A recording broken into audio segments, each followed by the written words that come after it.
Friends, అందరికీ happy Sri Rama Navami. ఇప్పుడే పూజ అయిపోయింది ఫ్రెండ్స్. అందరికీ హ్యాపీ శ్రీరామనవమి.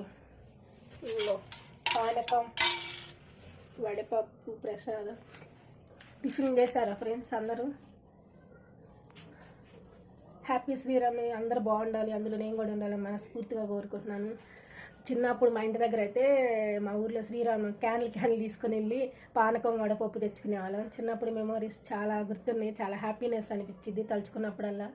మా ఫ్రెండ్స్ మేము అందరం కలిసి శ్రీరామనవమికి అందరూ క్యాన్లు గిన్నెలు తీసుకొని గుడికాడికి వెళ్ళేవాళ్ళం అనమాట. 12ంటికి పానకం వడపప్పు తెచ్చుకొని అందరూ ఫుల్ ఎంజాయ్ చేసేవాళ్ళం అనమాట. ఇప్పుడైతే అత్త వాళ్ళ ఇంటి దగ్గర ఉన్నాం, పూజ అయిపోయింది. అందరికీ నా యూట్యూబ్ ఛానల్ సబ్స్క్రైబ్ చేసుకున్న ప్రతి ఒక్కరికి హ్యాపీ శ్రీరామనవమి. మా ఫ్యామిలీ మెంబర్స్కి అందరికీ హ్యాపీగా ఉండాలి, అందరూ ఏదనుకుంటే అది జరగాలని మనస్ఫూర్తిగా కోరుకున్నాను. అందరికీ హ్యాపీ శ్రీరామనవమి. అందరూ ఎంజాయ్ చేయండి ఫ్రెండ్స్. బాయ్. నా వీడియో నచ్చితే లైక్ చేయండి, సబ్స్క్రైబ్ చేయండి, షేర్ చేయండి ఫ్రెండ్స్. సాయంకాలం మంచి మంచి వీడియోస్ వస్తాయి, డోంట్ మిస్ ఇట్. బాయ్.